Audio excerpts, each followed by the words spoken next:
Good morning, welcome to today's podcast, Wednesday the 14th of March, with me, Danny J. How you all doing? Uh, it's been a couple of weeks, maybe two weeks since I did the last podcast. It's really early here, it's like 10 o'clock in the morning, and I'm really tired for some reason. Um, been having some long days. Just been really tired lately, but yeah, all is good. All is good. What are we going to discuss today? What we're going to see what's happening in and around the world of me, Clickteam, Academy, all the rest of it.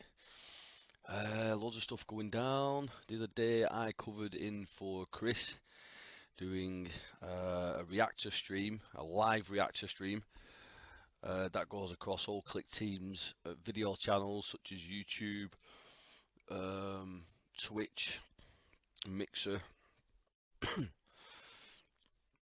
few others. That was quite exciting. It was quite late as well. I've been doing videos all day for a new Udemy course that I'm working on. So obviously, this thing was scheduled for originally for I think it was about 8 o'clock. No, it was about 5 o'clock Pacific time, and that was like 1 a.m. here. I was like, I can't do that. I'm too tired for that. So I had to push it back early. I had to do it a bit earlier. And then we had a couple of glitches in the tests running up to the live stream, as you do. But all went well in the end. I managed to do about an hour and a half doing some data input and using the string tokenizer for saving and loading data. So it was a good start. It weren't too bad. Um, I don't know what I wanted to touch upon today. A couple of things I wanted to touch upon. One of the things was a convention, a Clickteam convention. Now, I think I touched upon it before that there is a chance of a Clickteam convention, but maybe not in the format that we all expect from previously.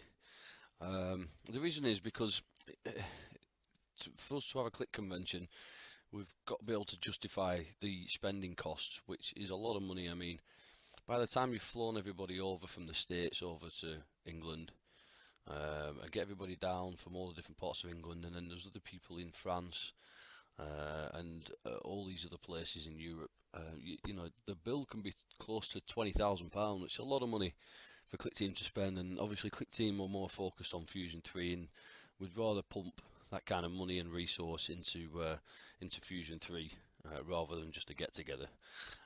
Even though the get togethers are probably the coolest thing you'll ever do. However, if push comes to shove, we can always do an online convention, and I'm interested in doing that. I've already mentioned it to the guys at ClickTeam that we can set that up. We can do online. I mean, if people want to gather locally in their own countries, they want to gather up, or if you can't afford, or you know you're restricted in some way that you can't attend um, the convention live there, you can just connect from your bedroom, from your computer. We're going to try and set something up. Anyway, I'm definitely going to look into that because it'd be pretty cool to get everybody online. It's just trying to choose the right platform where we could maybe get everybody together. Kind of like the way we all get together on Discord and we all do live chat over Discord. It'd be good to get everybody together with like over webcam and stuff like that. Again, it's just choosing the right platform, so we'll look into that, see what we can get going. What else have we got for today? What have I been doing? What have I been doing? I've been working a lot on the academy. I've been optimizing the site for the academy. Um, I'm trying to make more room on the student hub to display maybe an alternative fashion in a way the tutorials are listed, so people have a choice. They can either view it the way it's currently laid out with the thumbnails, or they can just view it as a list format. So I'm trying to figure that out. I've been working on a couple of things on like a production copy of the sorry, on a development copy of the student hub.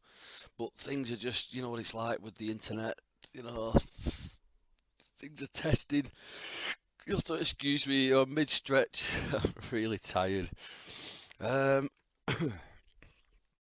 wow. I'm working on a new project. You might be interested to know. Um, It's a very exciting project for me. It's something I've wanted to do for quite a long time. I can't really say too much right now because um, there's no point. You can't see anything.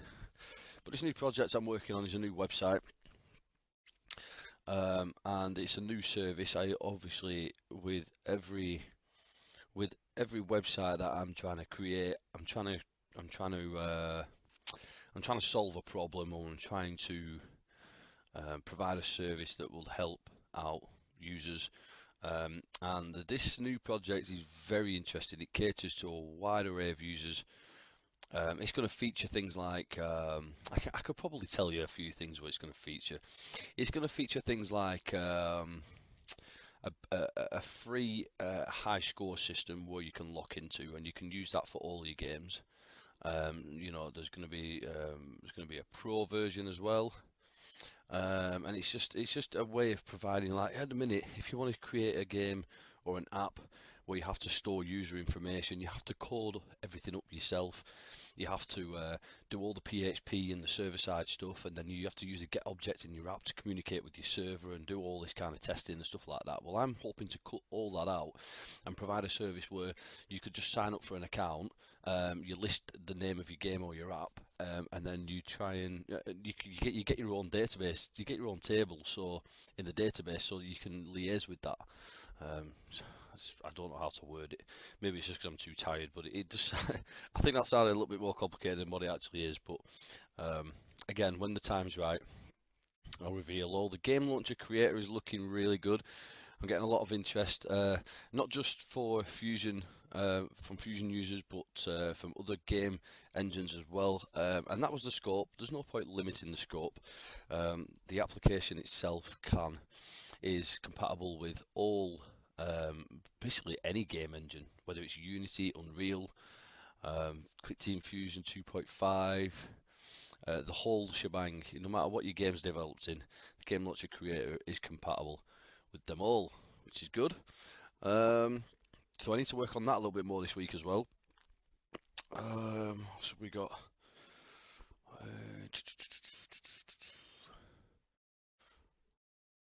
Not really sure. I mean, I'm working on a new Udemy course, which you might be excited to know. This is an awesome Udemy course. Listen to this, right? So this is the way I hope to solve people's entry into Clickteam Fusion 2.5. So the Udemy course is a crash course, so it doesn't matter whether you are a complete beginner or an already existing user. There's going to be something for everybody in there, just like the academy. But this is just like a this is just like a get going course, if you know what I mean.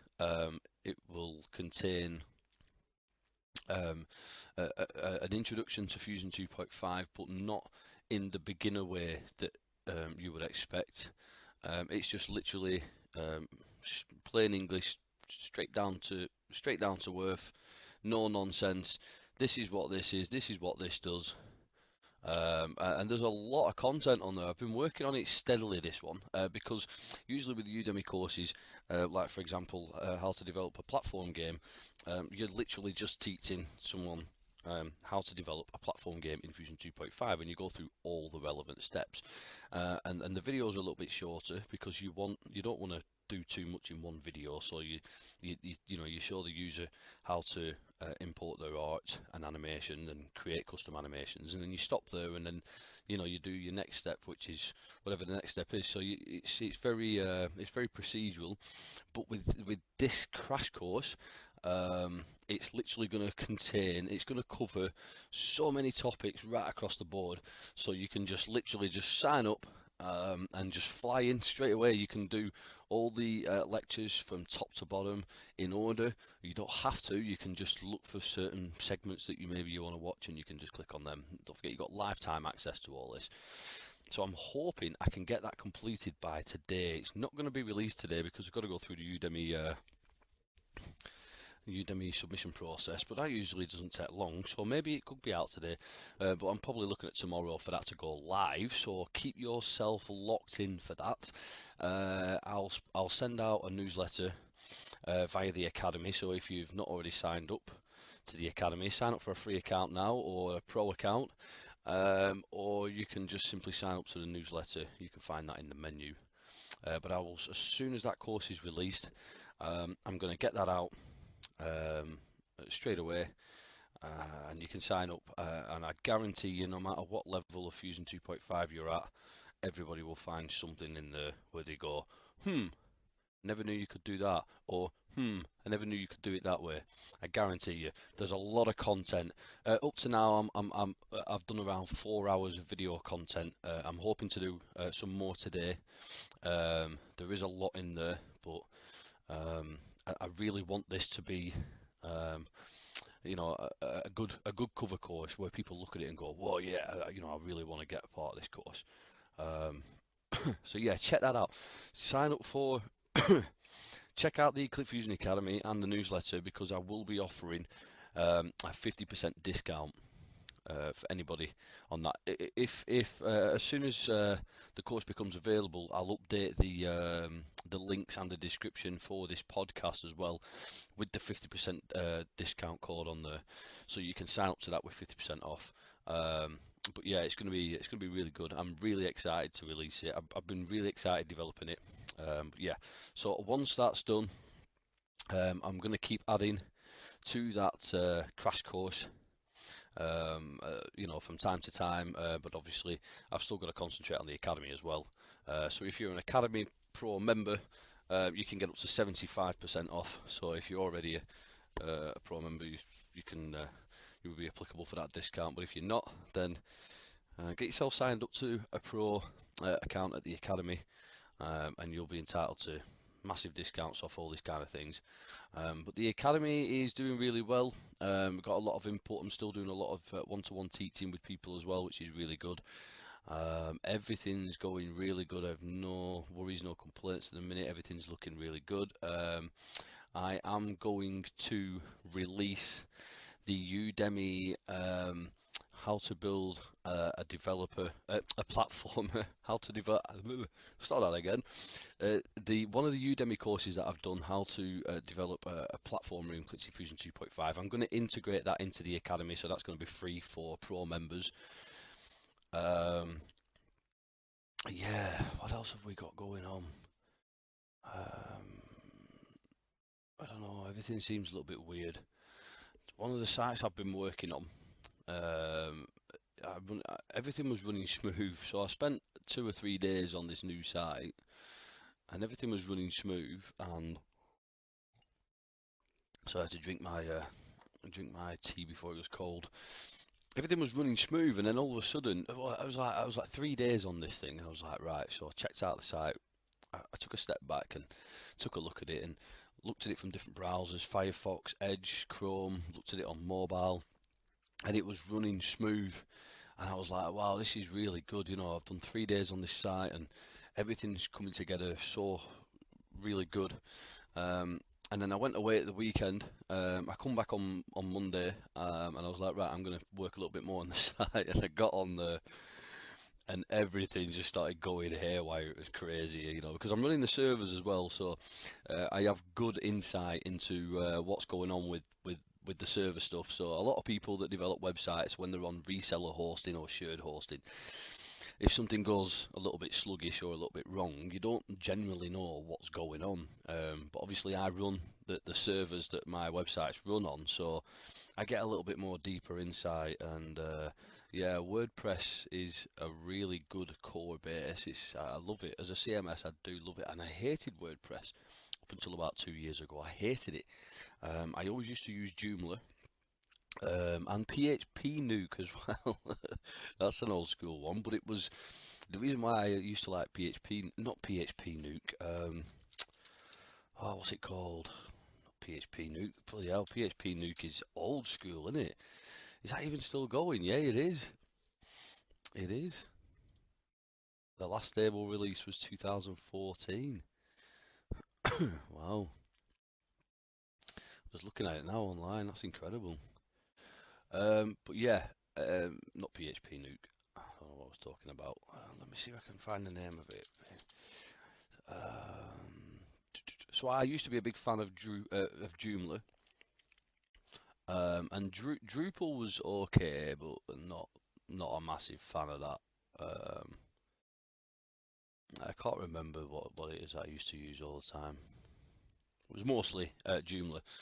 I used to hate WordPress. I was like, no. Every time I installed WordPress and checked it out, I was like, no, this is not convenient. But then a couple of years ago, I got back into WordPress because I actually give it a bit of time. I thought I'd give it a few hours. So I was pottering around with it, and it was brilliant. It was fantastic. Some of the stuff, how far it had come, up to a couple of years ago was great, and it's only come even further since then. So, but yeah, WordPress is good. Um, I still think there's a couple of issues with memory management for um, WordPress. But on the whole, it's all right. It's all right. It's good. The only snag you come across is obviously with plugins. That's always been an issue. But sometimes you can have no plugins installed, and then you come to install just one bad plugin. It's not even a bad plugin. It's just maybe there's a little bit of messy coding going on from the plugin developers. But again, I think that how cool would it be for WordPress to be able to catch um, any bad any bad coding from developers and sort that out automatically? I think that would open up a whole new gateway, kind of like what Fusion does. Like Fusion, you can event things, and it can be bad events, but Fusion will try and run them as best as it can. I don't think that WordPress does the same. I don't think it helps developers out when they're developing plugins for WordPress. I think it just leaves the developers to their own devices, and then when things go wrong, all the WordPress developers just go, well, you must have a bad plugin installed. And I think that the WordPress core could maybe do something a little bit better to manage that, but who knows? I'm just ranting now while I drink my cold tea. Um, there's been some exciting stuff going on in Discord. I'm not going to cover that today. I'm really not in the mood for it. All this drama. Um, there is a lot of drama going on in the Discord channels. I don't know. I don't know what's going on. I'm not even going to touch on it. I'm going to forget about it. But Fee did bring up an important thing to me yesterday regarding websites having SSL enabled. And now, 10 years ago, when I was actively developing websites and especially e-commerce websites, HTTPS or SSL, secure socket layer, was um, paramount for e-commerce websites because your customers are inputting credit card information and debit card information. When anybody wants to put in credit or debit card information, obviously you must have SSL enabled on those pages. If it's an insecure page, um, you know, things could go a little bit wrong. It's very unlikely still, but you just never know. But nobody would ever want to put the private information or personal information into an unencrypted page. And Fee messaged me yesterday saying something about some guy called McClure111 on Twitter. Indie game coder people, if you have a website where executable files such as exes can be downloaded or which links to exe files, please, oh my god, enable HTTPS and turn on HSTS to disable HTTP. Let's Encrypt has finally made this. And there's another guy called Adam Banks. I have no idea who he is. AdamBanks.com. Your government can install spyware on your PC, enabling surveillance that would normally be prevented by standard security features. When you go to download legitimate software from a real website without requiring any error on your part, in some places this is happening. And then Edward Snowden has put something on as well. You know Edward Snowden. He's put huge at Citizen Lab catches ISPs invisibly redirecting download requests for popular programs, injecting them with government spyware. Unencrypted web traffic is now I think he's meant to put probably, but he's put probably a critical in the wild vulnerability. 20 to 30% of top internet sites affected. So I have no idea who Citizens Lab is. I'm going to check it out right now. Uh, uh,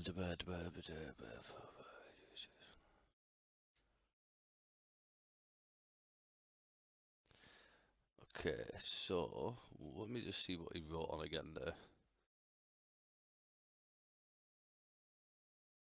Right, well this is okay. This is strange. So basically, this Edward Snowden is saying, Citizen Lab catches ISPs invisibly redirecting download requests for popular programs, injecting them with government spyware. So he's saying that Citizen Lab have caught the ISPs doing this, but yet Citizen Lab appears to work for the governments. Because it says here the civic engagement platform used by 65 plus governments. But anyway, I'm not going to get into the politics of all this nonsense. To me, I think it's just a scare tactic, because people like Edward Snowden are obviously against corrupt governments, which there's nothing wrong with that. There's nothing wrong with that at all. I think it's a good thing that we have all this whistleblowing stuff, and I think that really to he's just trying to scare people into enabling HTTPS, obviously, because it's a good little tactic. I mean, every site should be SSL secure these days. It should be. There's no reason why a website shouldn't be. The Academy is fully SSL. Every single web page on the Academy falls under HTTPS, so you have absolutely no worries. At first, I was reluctant to do it. I just wanted to make the important pages SSL, such as the membership checkout, and anywhere where you might put in information, including the login page. But then people were like, well, only a couple of people, they were like, well, maybe you should make it full SSL. And I was like, well, that's good, because by using SSL, it's harder to cache, because you can't cache so much SSL, because especially with a membership system, you would end up with caches and then you might end up seeing somebody else's private information because that information is already cached. So when I decided to implement SSL on the Academy throughout the entire website, it was only about a couple of hours in when I realised how much of a big job this was actually going to be, because in the past, pages that didn't contain any forms, such as the checkout and login page, every other page that was just static, like maybe a tutorial or something, I could just literally have it as a static page that was cached. So it was just cached as a HTML file and just processed to the user, which was rapid. You could download pages in milliseconds. Implementing SSL, it was like, oh no, this is going to be a massive job, and it did turn out to be a massive job. However, I managed to get through it, and it's really good. So it is full secure socket layer throughout the Academy, no matter whether you've logged in or whether you've logged out. Every single page is secure on there. It's encrypted. Nobody's going to be stealing any information whatsoever. And obviously, I use a proper SSL certificate as well. I don't use Let's Encrypt, which is a free one on there. I use a proper one, which is good. So I've got some liability cover on there as well. But yeah, I mean, in the 2 years nearly that I've had the website running, I've never had a single issue, or any of the users have never had a single issue, which is good. So yeah, SSL is definitely the way forward, and I would highly encourage I would do the same as what Edward Snowden is doing. I would seriously encourage every single website and every single web page, no matter what it is out there, to use SSL. I don't know. I don't think I buy the whole.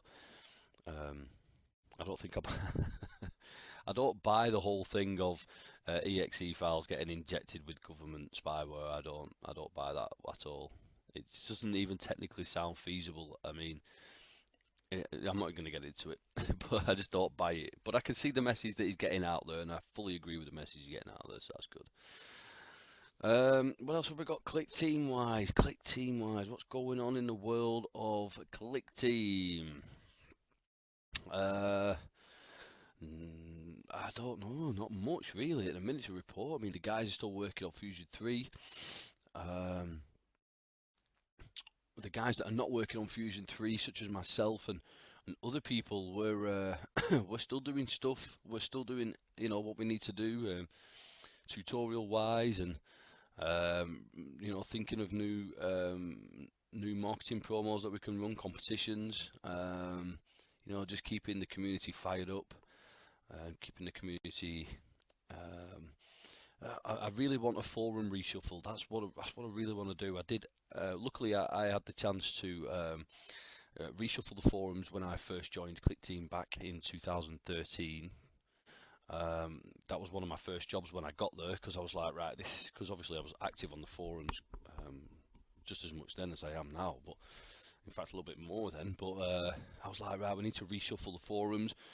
At the time, the forums were crazy huge. Nobody knew exactly where to go for the right part. So me and Jeff spent the best part of a day outlining a new forum format, and then we had to get Simon to move which forums to where, and it was a good time because it was good to see the forums reshuffled, and I think that they need another reshuffle right now. I think there's a lot of forums on there that can go away into like some kind of vault, so that people can still access them, but just more tucked away. Because in the minute, I still feel like the forum is quite huge, it's quite big, and I feel like we need to narrow it down a little bit more. So I'm gonna be pressing on to see if I can get a forum reshuffle done. But I've got to leave that in Simon's hands really, because I don't know what he proposes for the migration of the new services. Obviously, there's a revamp across the board of Clickteam services, including the forums, the passport, and all that. Simon's been working incredibly hard on that. So whenever he wants to go over that, we'll go over that. But I've got a feeling he might just use a new forum system. Who knows? We'll see what happens. What else have we got? I don't think there's much more else I can touch on today, to be honest. It's been good getting all you guys' feedback. I've had a lot of feedback from you guys, some over email, some over PM, and obviously some in the comments as well. It's good to hear that you're liking the podcast. I know I should come a little bit more prepared sometimes, but I always feel that things that are done on a whim are a lot better, because you just don't know what to expect, do ya? Oh yeah, the video. I think I told you about the video studio I was setting up last time. That's coming along really well. I got my new, I got the new Panasonic GH3, which is an awesome DSLR. Obviously, Panasonic have come a long way since that. And they've got the GH4, they've got the G7s and all that. I'm not interested in all that. The GH3 does for me what I need it to do, and it is absolutely, it's a really good camera. I love it. The only thing is I've not got enough memory cards. And they're so expensive. So expensive. Like the proper memory cards. And not even the SanDisk ones, But yeah, I've been doing some test videos without compression, so just using the raw format, and a 2-minute video was like half a gig, and I was like, this is not right. I can't go around filming stuff in half a gig, and then I've got to chuck it onto the computer and edit it in post-production. I haven't got the time to be sat there waiting for stuff to render out, so I think I'm going to opt for the MP4, which you can do MP4 directly from the Panasonic GH3. So as it's recording it, it's compressing it directly into MP4, and the same 2-minute video was down to 44 meg. And to be honest, at 1080p, you couldn't really tell the difference. I mean, you could, but you couldn't, if you know what I mean. So I think I'm going to opt for the MP4. The only thing that bothers me slightly about the MP4 compression is obviously because I know how the MP4 compression method works. The only thing that bothers me is when it comes to color grading and in post when I'm doing some editing, because you can see if you zoom in, like if you zoom in on the raw format where it captures every single frame at full in full detail, there's no compression. You can zoom as far in as you want, and it takes a long time before you receive any noise or blurring. But with the MP4, because that's compressed, you can, if you zoom the video in at 50%, you can see straight away. You can start to see artifacts and a little bit of blurring and pixels merging together. So that's a little bit concerning. But I'll have a play about, see what else we can do on that front. I'm really excited to get some videos up and running. I really want to use this kind of setup for like Fusion 3 and stuff. I want to be able to do some awesome Clickteam promo work. I want to be able to do some awesome Clickteam tutorials as well. You know, there's all sorts of stuff we can do. The world's your oyster. Your imagination is your only limit. I like that saying. Yeah, not much else to report on apart from that. This week, today I'm going to get the Udemy course finished off, the crash course, so keep your eye out for that. It's 100% worthwhile getting. You're going to love it. Everybody's going to love it. There's going to be something for everybody on there. So definitely keep your eye out for that. Keep your eye out on the newsletter for a discount code as well for that. What else am I going to do this week? I'm going to work a little bit more in the academy this week as well. I've got a list which I need to publish on the academy. I'm going to put that into the student hub so the pro members can check out that list and even comment on the list. Tell me what, you know, if there's some things that you want adding to it or taking out or whatever, and then I can get started on them this week, them tutorials, and I can go into next week doing them tutorials as well. Look, now that I've got a good user base, a big, you know, a biggish size user base on the academy, rather than just doing tutorials blind, it'd be good for me to, it's now good for me to ask people what they want me to do and get the feedback from the majority, because then I know what people are looking for, you know, which is a lot better, obviously, for the academy, which is great. And that's pretty much it. I think I'm going to go and make myself another cup of tea because this one's cold. Thanks for tuning in. I'll see you guys in the next podcast.